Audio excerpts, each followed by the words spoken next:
Plateau de la tranche info, place maintenant à l'échange et au débat dans notre focus. Et comme je vous l'annonçais avant la coupure pub, ce soir nous recevons Jean-Daniel Barveau, marin-pêcheur. Bonsoir Jean-Daniel. Bonsoir la population de la Guadeloupe. Alors, la semaine dernière, nos équipes sont venues effectivement à votre rencontre pour faire un petit point sur les problématiques que vous rencontrez en tant que petit pêcheur. On va dire petit pêcheur puisque bon, vous ne faites pas de très gros volumes de pêche. Et vous nous alertiez justement sur le durcissement de la législation européenne qui met à mal votre activité. Est-ce que vous pouvez nous expliquer quelle loi européenne justement vous contraint en ce moment ? Maintenant, là, nous contraint que sous la pêche artisanale. Nous, en Guadeloupe, on fait la pêche artisanale. Et nous avons des bateaux. Qu'est-ce que tu appelles pêche artisanale déjà ? On fabrique nos casiers, nous montons nos filets. C'est la pêche. C'est nous qui fabriquons le maximum de nos matériaux. Mais le problème qui s'impose, nous, on est comme si on est une catégorie de chalutiers. Mais nous avons des bateaux traditionnels. Ce sont des saintoises. Pour les téléspectateurs qui sont profanes, c'est quoi la différence entre ta saintoise et le chalutier ? Ma saintoise, elle doit faire 9 mètres 25. Et un chalutier, il y a des chalutiers de 12 mètres, 20 mètres. Mais nous, on n'a pas ça en Guadeloupe. Okay. Nous, on fonctionne à la journée de pêche, maximum 12 heures de temps.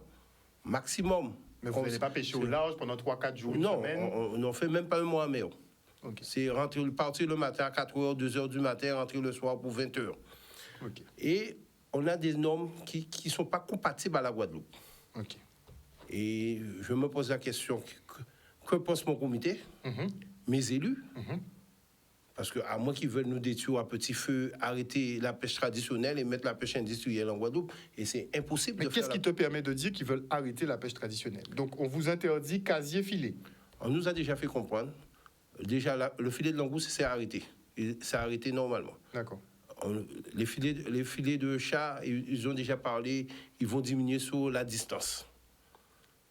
Mais déjà, la distance, moi je ne me cache pas à le dire, je travaille avec 1,5 km de filet. C'est une difficulté des fois pour prendre 50 kg de poisson. Même sur 1,5 km ? Sur 1,5 km. Okay. Alors, je ne pense pas que si j'ai 1,5 km, je détruis le fond, parce que moi, j'ai un filet d'oie. Parce qu'ils parlent de préservation de la ressource. Ils veulent préserver la ressource, donc il faut des bonnes techniques. Mais les chaluts, en France, qu'est-ce qu'ils font ? Il faut du dragage au fond. Ouais, c'est vrai. Et détruire la ressource. Ils ne viennent pas garder en plus. Alors, c'est ça. Et nous ne faisons pas du tonnage. Nous faisons 10 kilos. Des kilos, c'est ça qu'on fait. On ne fait pas de tonnage. C'est maximum 50 kilos, 80 kilos. Quand on fait 100 kilos, c'est un espoir. Et le plus souvent, nous, on travaille pour le carburant. Quand on regarde, on travaille pour le carburant. Quand tu dis on travaille pour le carburant, c'est que ça vous coûte tellement cher qu'il n'y a rien qui rentre ? Quand on regarde le prix du carburant, déjà on avait un sol à 73 centimes pendant 3-4 mois. Et là, on a eu une augmentation de 7 centimes. Et en mars, je suppose qu'on va avoir une autre augmentation. Et donc déjà, les coûts au niveau du carburant, ça ne vous... Parce que je prends l'exemple d'un gars qui fait la traîne. C'est minimum 400 € d'essence, 400-500 € d'essence. Minimum. Pour une sortie ? Pour une sortie. Okay. Mais si on fait 2 sorties ou 4 sorties dans la semaine, tu n'as rien pris. Il faut aller dans la caisse qui est bloquée. Et tu as la perte. Vous avez parlé aussi du prix des matériaux. Vous avez ramené un document sur le prix des matériaux pour nous montrer un petit peu les variations de prix. Bon, globalement, sur le territoire national, on est censé être à une inflation à 7%, dans les 7%. Et on voit qu'effectivement, vous prenez du 12%, du 20% par exemple sur les cordages. Ça va entre 12% et 20%. On voit que sur les tresses flottantes, on parle de 10% à 29%. Ouais. OK. Et pour depuis le Covid, depuis 2021, c'est une augmentation énorme. On a une augmentation énorme. Et comment on peut s'en sortir ? Et sans compter le maximum de tout qu'on nous demande maintenant, l'ADL pour niveau sécurité qui coûte vastement cher. Et on a des entretiens. Maintenant, là, on doit avoir un gilet qui s'appelle une VFI sur nous. Mais maintenant, là, ils nous ont dit bientôt, il faut mettre une balise là-dessus. Balise sur le gilet ? Une balise sur le gilet. Mais la balise nous coûte 348 €. Et tous les 2 ans, il faut payer 72 € de la révision. Donc ça vous fait des frais. Rien que des frais. Quand on regarde, on n'a rien que des frais. Sans compter l'URSSAF, les NIM à payer, tout le maximum de taxes. Quand on regarde, on travaille plus à la perte. A priori, les contrôles se renforcer pour l'activité pêche. On sait que déjà, il y avait les macarons qui étaient donnés par le comité des pêches. Ça fonctionne ou pas? Moi, personnellement, ils m'ont jamais redonné le macaron. Je ne me cache pas pour le dire. Ok. Et le truc du macaron, c'est si en Martinique et en Guadeloupe, moi, je ne vois pas ça en métropole. Je ne connais pas, et ce n'est pas européen. Ok. Donc déjà, il y a le macaron pour contrôler, effectivement, ils ont dit qu'ils vont contrôler les marins pêcheurs, justement, professionnels. Ça permet de les visualiser. Et effectivement, pour la commercialisation des produits de la pêche, techniquement, vous avez des obligations déclaratives. Ouais. Il nous avait présenté, on avait parlé de ces obligations déclaratives, c'est-à-dire qu'arrivé sur le port de pêche, au débarquement, vous devez faire le tri, la pesée par espèce, la mise en lot, le renseignement de la fiche de pêche, une partie du débarquement du journal de pêche. Au moment de la première vente des produits de pêche à tout opérateur professionnel, le producteur doit impérativement fournir une facture et une fiche d'information sur les produits vendus. Cette fiche contient les informations suivantes: numéro de navire, nom du capitaine, numéro de feuillet de la fiche de pêche du journal de pêche, date de première capture, date de dernière capture, engin de pêche utilisé, zone géographique, zone économique, date de débarquement, lieu de débarquement, code FAO, méthode de production, produits décongelés, obligatoire à citer si vous avez des produits qui ont été congelés. Et les producteurs sont donc encouragés à créer et utiliser un document unique de facturation qui comprenne tous les éléments susvisés. Est-ce que je te pose une question? Moi, j'ai une petite Saint-Oise de 9,25 m. Est-ce que tu penses que je vais pouvoir faire tout ça quand je sors en mer?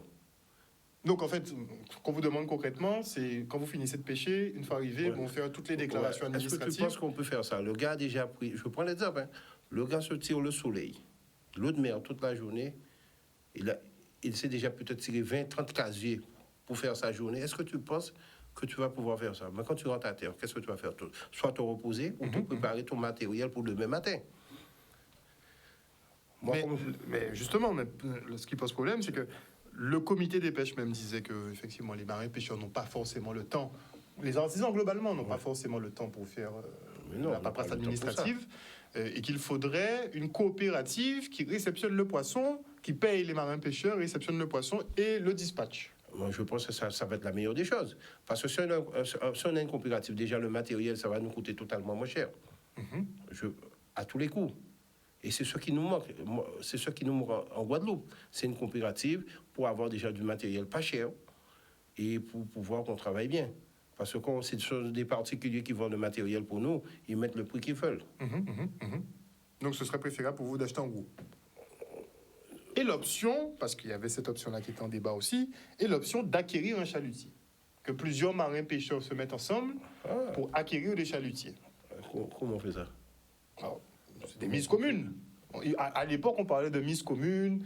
Donc, je vous explique un truc. Moi, j'ai mon capital de 90 000 euros. Je prends l'exemple. Hein. Est-ce que tu penses que je vais laisser mon capital pour aller travailler sur un chalutier? Et les banques ne suivent pas, déjà maintenant. Donc pour vous, vous ne voyez pas ça comme avantageux, finalement? Mais non, c'est pas avantageux. Mais les premiers pêcheurs qui pêchaient en Guadeloupe avec des chalutiers, ce sont les désiradiens. On peut compter le nombre de chalutiers qu'il y a maintenant. On peut les compter sous les doigts. Ils sont revenus en pêche artisanale. On peut compter sous les doigts parce que les eaux territoriales, on ne peut plus aller pêcher. C'est ça le problème. On ne peut plus aller pêcher dans les eaux territoriales. Alors on a un gros problème à ce niveau-là. Moi, je ne vois pas la seule pêche qu'on peut faire avec un chalutier, peut-être, c'est aller à la douane ou au large pour rester pêcher du thon 2-3 jours. Ce truc qu'on peut faire. Et le plateau guyanais? On parlait d'un plateau guyanais plein de poissons, qu'on pourrait faire des rotations sur 3 jours. Il y a un souci sur ça, là. Il y a un gros souci là. Je vois aucun chalutier qui monte en Guyane. Avant, il y avait des chalutiers qui le faisaient, mais ça ne se fait plus. Ok. Ça ne se fait plus. Le poisson de Guyane, il rentre par avion. Ok. Alors, je ne pense pas qu'on va faire ça. Et déjà, la Guyane a déjà des problèmes avec les Brésiliens à côté. Alors, je ne pense pas qu'on va pouvoir faire ça. Ok. Et qu'est-ce que le comité en pense? Puisque vous êtes dépendant quand même du comité des pêches, qui est censé un petit peu gérer, réguler tout ça. Moi, à ma partie, je le dis, il y a un manque de communication. On a un gros manque de communication. Et je le redis, la pêche aux Antilles, Guadeloupe, n'est pas structurée. Qui le prenne bien, est-ce que c'est parce que qui le prenne bien, qui le prenne mal, moi je le dis, c'est pas structuré. Et c'est ça notre problème. Oui, mais on sait que, par exemple, que il y a plusieurs syndicats au sein du comité des pêches, plusieurs syndicats représentatifs. Vous n'êtes pas d'accord, de toute façon, peut-être sur la forme, ou peut-être pas du tout sur le fond, mais vous n'êtes pas d'accord sur quoi exactement au sein du comité? Sur la vision? Moi, je parle à ma cause. Quand on me dit qu'on veut diminuer sur la longueur des filets, pour moi, c'est pas normal. On veut dire qu'on veut des plus grandes mailles. Moi, je prends l'exemple. En Guadeloupe, on pêche avec la maille 40 au filet. Tu mets de la maille 45, tu ne pêches pas. Ou tu prends le poisson avec la maille 40, tu mets le 45, tu ne pêches pas. Si on me donne la maille 50, je ne vais rien prendre. Je vais rouler à la perte. Et déjà, le prix du matériel qui augmente, je ne veux pas tout le temps rouler à la perte. On a des familles à nourrir. Et déjà, la pêche qu'on fait, ça nous permet déjà de nourrir notre famille et payer nos crédits et le maximum de taxes qu'on a à payer. Alors, est-ce que, moi j'ai une question, est-ce que pas une trop de débordement en la mer qui fait que maintenant ils ont besoin de tout contrôler, tout savoir, tout vérifier? à savoir qui faut les débordements, on ne sait pas. On ne sait pas. Mais il n'y a pas d'accusation portée, il n'y a pas d'enquête sur les marins pêcheurs, des choses comme ça, comme quoi vous liquidez le fond marin, tout ça? Non, à vue de non. Mais moi, comme je le redis, on travaille bien déjà sur la pêche côtière. Quand j'entends des fois dire oh, vous avez trop de filets, il faut qu'on diminue sur le filet. Donc c'est ça, on vous dit vraiment, en fait, vous pêchez trop. Oui. On vous dit vous pêchez moi, trop. On s'est permis de me dire, moi, personnellement, dans une rencontre, on s'est permis de me dire, et le nom m'échappe. Le premier a dit, la pêche côtière n'est pas rentable. Mais c'est le large qui est rentable. Mais moi, quand j'ai commencé la pêche, on faisait la traîne. On faisait la traîne, on a commencé à chercher. La traîne, c'est tu pars à 2h du matin, 4h du matin, tu vas chercher le poisson. On trouvait des épaves qui nous donnaient du poisson. Chaque année, un pêcheur, après une saison de traîne, il arrivait à payer un moteur cash. Maintenant, là, c'est difficile pour les gars. Donc, c'est plus aussi rentable qu'avant. On a autant de taxes à payer. On nous met des normes européennes qui ne sont pas appropriées à la Guadeloupe. Ce n'est pas approprié. Il faut qu'on trouve une technique pour qu'on nous donne des normes qui sont appropriées à la Guadeloupe, parce que nous sommes un petit archipel.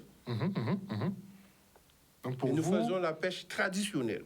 Donc on ne vous met pas dans le même rang, effectivement, que les gros chalutiers, les grosses entreprises de pêche. Mais on nous met dans le rang des grosses entreprises de pêche, mais on ne fait pas ce que les entreprises de pêche. Le gars qui pèse 20 tonnes de poissons dans un chalutier en Europe, aussitôt qu'il rentre, il sait déjà où l'écouler.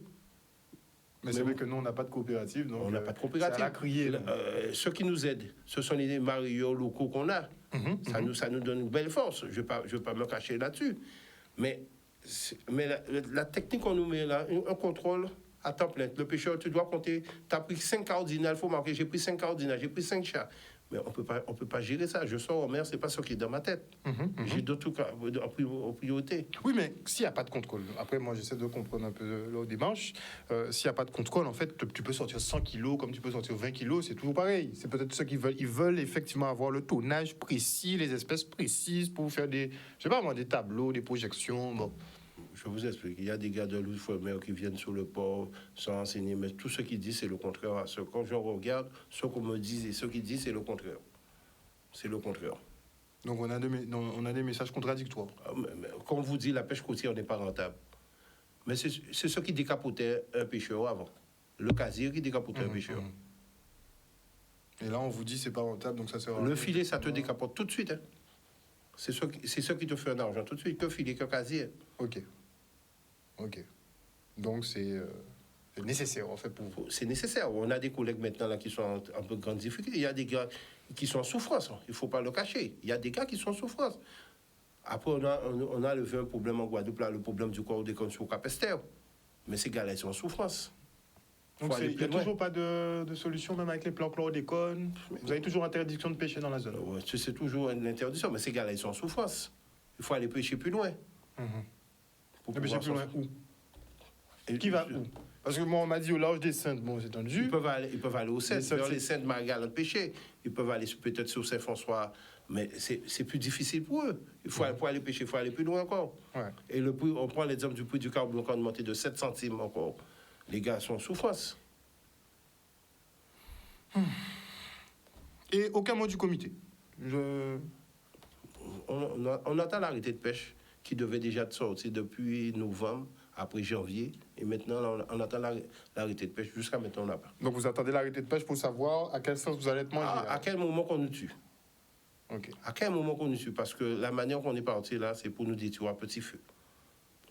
Demain, je sais que je vais recevoir mon courrier recommandé. Hein. Moi, ça me fait ni chaud ni froid. Ah, mais nous avons que l'Union Habitat a dit de toute façon qu'a dit, à part depuis jeudi là, qu'on Non, mais moi, je défends soit à paix en moi et métier là pour collègues en moi. Parce que demain, il y a des jeunes qui sont au lycée de Blanchette, qui veulent peut-être se lancer dans la pêche. Mais s'ils se rendent compte que les parents, ils sont à la perdition, vous pensez que le jeune va se lancer dans ça? Mais non. On serait très content qu'un jeune prenne la relève de ses parents. C'est ça le problème.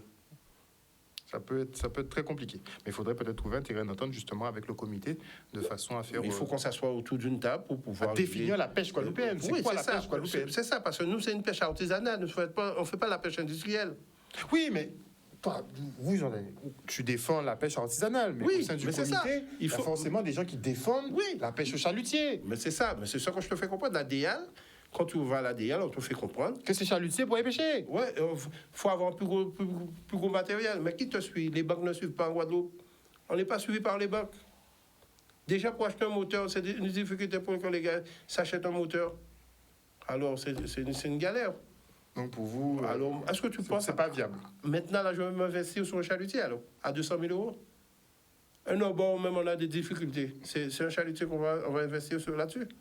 Pour aller pêcher où? C'est ça. Il y a le temps d'amortissement, bon, ça peut être un petit peu compliqué. Non, mais c'est compliqué.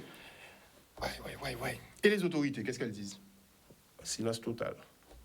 À moins qu'ils ne sont pas au courant. Ok. Donc la direction de la mer... La direction de la mer, le seul truc qu'on vous dit, bientôt, est-ce que vous envisagez d'avoir un plus gros bateau pour aller au large? C'est la pêche au large qui est rentable. Moi, c'est ça qu'on m'a l'a dit. Mais quand on te dit c'est ça qui est rentable, on te laisse le choix ou pas? Ou bien on te dit c'est ça qui est rentable, donc comme c'est ça qui est rentable, allez, on va rentrer là. On m'a payé à la mort. Sans j'ai savais qu'on répète. Après qu'un passant qu'on a couru pour finir tuer moi. Mais est-ce qu'on a dit que vous laissé le choix? Parce que vous avez dit oui, plus rentable. Mais est-ce qu'on te laisse le choix? Est-ce qu'on nous laisse le choix? On nous a pas mis le couteau vraiment sous la gauche pour finir de la trancher. Mais on nous fait comprendre déjà il faut avoir de plus grosses embarcations pour aller au large. Donc pourtant, on vous pousse petit à petit. Petit à petit. Et il faut s'attendre, tôt ou tard, qu'on va nous détruire à petit feu. C'est ce qui est là. Les collègues pêcheurs, ils n'ont pas encore vu qu'ils ont un fusil armé au niveau de leur tête. Donc, vous, c'est prévoir à prévoir, en fait. Un rapport d'ouvrage, pas. Très bien. Le mot de la fin, Jean-Daniel, parce que si vous voulez interpeller les marins pêcheurs ou bien la direction de la mer ou le frère. Quand lancer un message à ces collègues, la radio, arrêtez sous plus grandes souffrances. Ouvrez-y à autres.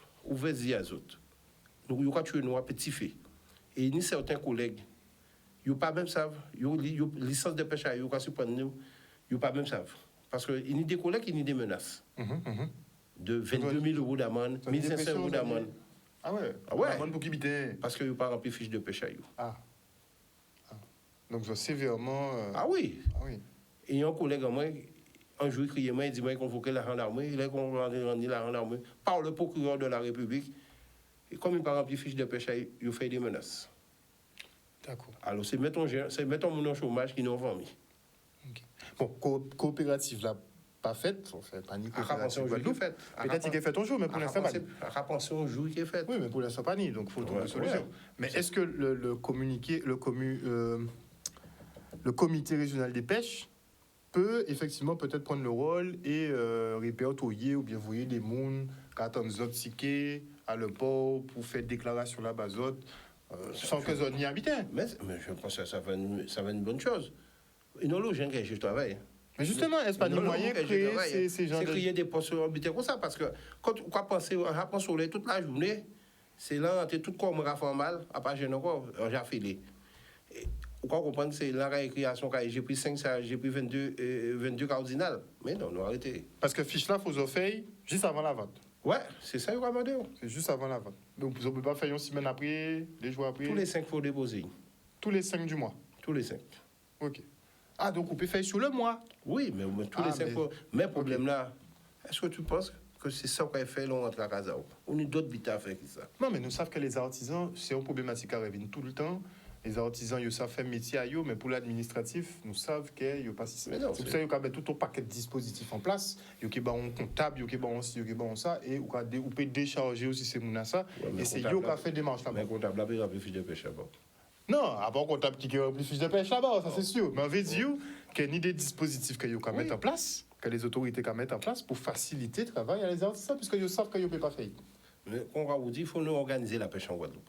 On va organiser la pêche, je pense que tout ira bien. Mais est-ce que ça veut organiser la pêche? Moi, c'est ça la question là qu'on a posée. Moi, hein? Est-ce que nous avons volonté vraiment de organiser la pêche? Il faut demander les responsables, président, moi, il faut demander le président ça. C'est qui peut dire, c'est qui mène. Donc, si on a proposé on face à face, vous et le président là, par exemple, Pas de souci. vous pouvez accepter? Pas de souci. Ok. Bon, ben, nous parler. Je ferai la proposition. Non, il n'y a pas de souci. Parce qu'il faut nous dialoguer Oui, bien sûr. pour expliquer les problèmes. Mais moi, ça, en Venise, c'est un débat contradictoire. Moi, en fait, effectivement, argument au président là, opposé à ça au casino, mais vraiment que nous ayons échange pour que nous comprenions. Parce que techniquement, ça c'est en même sens là, parce que c'est la pêche de téléphone. Mais c'est ça. Ce qu'on explique nous, c'est qu'il y a des courants de pêche. Il y a un courant de pêche traditionnel, plus. Il y a un courant de pêche qui puisse qu'à industrialisé, qui puisse. Mais c'est ça que je veux faire, nous comprendre. Allez là. Quand on vous dit, l'Europe n'est pas adaptée à la Guadeloupe. Mais longtemps, on a dit ça. Hein? On a dit ça tous les jours. L'Europe n'est pas adaptée à la Guadeloupe. Et on n'a jamais été préparé. On nous impose des trucs qu'on n'a pas été préparé. Mais si c'est l'Europe qui dit ça, par exemple, si vous voulez un chalutier, normalement l'Europe comme 80% à l'argent. On l'aurait pêché avec un ramon de haut. On l'aurait fait avant chalutier. On l'aurait pêché avec. C'est vrai. On a des gros glaciers, on a des difficultés à plaindre. À part vos chalutiers qui plaignent. Toutes ces désiradiennes étaient des chalutiers là, ils vivront au bord. Posez-vous la question. Pourquoi ils font ça? Pourquoi ils vivront au bord? C'est ça. Bon, nous attendons des vraies parutions, justement, arrêter la question qu'attendent. Oui, nous attendons arrêter là. Pour voir si effectivement, habitant la caille bandée. Et. Ou pas. Déjà, l'augmentation est sans ça, et j'ai fait moins de mal. Ouais, et pour ça, ça n'a pas arrivé vers ça. Ah non, mais faut. C'est la rend. Le plus grand consommateur de carburant, c'est un marin pêcheur. C'est ça pour nous. À Patibac. Ah ben d'accord. Le plus grand consommateur. Non, nous avons essayé de comprendre tout le monde. Et c'est vrai que l'important, c'est que marcher l'année poisson, avec Dieu. Oui, on trouver poisson local en nous, si marcher. Mais c'est ça. Mais c'est pas l'importation nous qui a avancé. C'est toujours poisson local. Non, mais nous n'avons pas parlé de développement économique à chaque fois. Nous devons développer. Rien qui n'avait importation, ça n'est pas possible. C'est pour ça qu'on ne peut pas comprendre qu'ils ont tout ça mal à organiser une filière, à structure en bitin. Oui, c'est ça. Sachant que c'est un intérêt à tout le monde, normalement, ça doit être high. Normalement, il faut gérer les prix les moins élevés, les meilleures conditions de travail. Moi, je peux embaucher une détigène qui a rempli ces papiers-là, qui a veillé ces bateaux-là, qui a rentré là, qui a rempli ces papiers-là tous les jours. Et puis voilà, ça va faire un job. Quand tu regardes le prix du matériel, on prend l'exemple du temps. On prend le prix du matériel, le prix du carburant, on prend le poisson 13 euros. Oui, c'est vrai que vous maintenez, vous essayez de maintenir. On essaie de maintenir le prix du poisson. Pour les locaux fonctionnent, arriver à consommer le poisson local. Oui, ça nous peut dire que Zoka c'est si fort à nous. Oui. Puisque non, Zoka s'ils maintiennent le prix là, c'est vrai que bon. Après, des fois, il y avait du poisson à 10 euros, mais bon, là, c'est plus. Non, mais c'est quand il y a en abondance. Quand il y a très en abondance, effectivement, il y a des offres. Mais sinon. C'est pareil, on a eu 2 mois de l'envie supprimés. Oui. 2 mois de bon, vous êtes bien papier, c'est ça. Mais le problème, c'est que. Ils ont verrouillé Bitaille. De toute façon, saison-là. On a eu 2 mois de supprimés. Voilà. Mais c'est une saison de 4 mois. Mais ils vivent en 2 mois. Mais les 2 mois, normalement, doivent être indemnisés pêchés là. Ça n'a pas été fait. Ça n'a pas été mis en place. Et c'est 2 mois de période. C'est 2 mois de perdu pour le pêcheur. Okay. Et c'est ce qui a. Après le Covid, on peut dire que c'est ce qui a aidé les pêcheurs. Parce que nous, le pêcheur était en misère. Après, depuis qu'on souffle, ça permet de souffler, ça permet de souffler. Mais 2 mois là aussi, premier là, c'est pour prendre un paquet de l'envie. Je te prends un paquet de l'envie. Mais ça permet quand même souffler. Mais 2 mois là aussi, premier là, où tu dois être indemnisé pour ça. Et ça, son but qu'on ne m'a pas accepté. Oui, c'est vrai que vous avez interpellé nous si ça. Ça, c'est un truc que je n'ai pas accepté parce qu'ils n'ont rien mis en place pour les gars. Il faut comprendre que les gars, ils ont des familles. C'est ceux qui arrivent à faire un pêcheur un chiffre d'affaires. Ceux qui ne pratiquent pas le lambi, ça c'est eux. Mais les gars qui pratiquent le lambi, là aussi, puis mettre des mois dans la saison. Mais ils n'ont pas perte. C'est moitié de travail. Ils n'ont pas perte. Après, effectivement, il faut nous compréhensif si la ressource, parce que ça fait gros polémique, notamment les pêcheurs des Saintes, vu que ça peut reproduire, que l'ambi là peut reproduire tranquillement. Donc c'est pour ça que nous avons tout ça débat à l'entour de la saison de pêche à l'ambi là. OK. Mais premier jour à la saison, là, c'est 400 écales, 800 écales en Ontario. Alors, on va pas comprendre sans ça, on va dire là. Ah, mais moi, autant de polémique là, oui, autant de polémique là, mais là, ouvert, il y a 800 écales. Alors, il y a un sens. Pourquoi il y a une hypocrisie en bas ça? Mais si c'est Bouga qui a pêche là, c'est ça, moi, Pérou dit, c'est ça qui ouvert pour Charlot marin pêche, après le Covid. Ah, mais oui, ben ça c'est très attendu. C'est le produit le plus vendu en Guadeloupe pendant la saison. C'est le produit qui reste pas à terre. Ben, c'est le produit phare de la saison du lambi. C'est ça. Laissez lambi, mon gars manger lambi. Effectivement. Mais après, il faut comprendre effectivement que sur la préservation de la ressource, on est d'accord. Vous aussi, vous êtes d'accord, mais oui. vous auriez préféré l'indemnisation, puisqu'on va faire peut-être 2 mois d'activité. Oui, c'est ça. Indemniser pour permettre lui de survivre. Parce qu'après, une grosse crise nous sortit là, confinement, déconfinement, confinement, on a la perte. On a la perte. Nous avons regardé qui Jean ça a évolué Bazot, nous avons arrêté là. Moi, j'ai proposé Charlie Vincent en face à face, donc il va essayer d'accepter ou pas. Mais très posément, pour parler de la pêche. On n'est pas là à la guerre, voilà. On est là pour l'évolution de la pêche. C'est ça, pour nos jeunes de demain, ils peuvent prendre les nous. C'est ça. Parce qu'il y a des jeunes à Blanchette, il y a des jeunes à Bonne Beach, c'est ça qu'on va préparer. Il faut qu'on nous voit pour nous laisser place là-bas. Et que c'est là qu'il veut faire chalutier. Oui, ça, il veut faire chalutier. À part pour y travail pour peut-être les gros béquets qui achètent des chalutiers. On a l'impression que c'est ça qu'a fait au paix. C'est que vous ouvrez que les marins pêcheurs restaient artisans. Ils restaient patrons à eux. C'est une tradition depuis la grande génération jusqu'à présent. Il ne faut pas nous perdre tradition, nous. Et c'est ça le problème, nous. Aller là, il faut faire nous perdre tradition, nous. Son tradition, avec la technologie. Mais c'est une tradition qu'on nous fait depuis la grande génération. Il ne faut pas nous perdre. Bula qui Jacques a préparé, on va mettre des chalutiers et ils vont travailler pour nous. C'est ça que Jacques a préparé. C'est là qu'il y a gros l'argent là. Il investit dans les chalutiers. Mais c'est ça. Mais c'est ça qu'il a préparé. Il ne faut pas se cacher. Encore vrai. Ok. Mais en tout cas, merci Jean-Daniel pour franchissant, comme toujours. Bon, quand on vous dit, demain, en savoir qu'il va se voir courrier recommandé à moi, mais ça va pas en paix. Ça qui fait belle, dans tous les cas. Petite parenthèse, demain, vous pouvez manifester, puisque je rappelle que Jean-Daniel est sapeur-pompier, justement, réserviste suspendu. Je suis un prisonnier de l'État français, je le dis. Prisonnier de l'État français? Oui. Donc, vous n'avez pas ni pour la pour rien pour tomber? Ah, mais moi... Vous me regardez pour ça? Mais non, je suis un gagnant. Pourquoi vous dites ça? J'ai sauvé mon peuple. C'est vrai qu'au Goumé, les Bokozou. Et la vérité est sortie. C'est vrai que nous ne pouvons pas parler de ça. Ah ben d'accord. Je ne peux pas parler de ça. Mais pendant qu'on vous tient, chers téléspectateurs, il y a eu un consortium de grands scientifiques européens en Belgique ces derniers temps. Et tout le monde a acté le fait, effectivement, que la vaccination ne fonctionne pas. Et bientôt, vous allez voir certaines informations qui vont remonter, qui risquent de vous surprendre un petit peu, ça risque de vous faire mal, mais il fallait que la vérité sorte à un moment donné, et c'est ce qui est en train d'arriver. Et c'est pas joli. Au niveau des chiffres, c'est pas joli. Sur la gestion de crise, c'est pas joli. Donc bon. Ah d'ailleurs, on a un ouvrage, Jordan, l'ouvrage Monsieur Chaillot, le nom.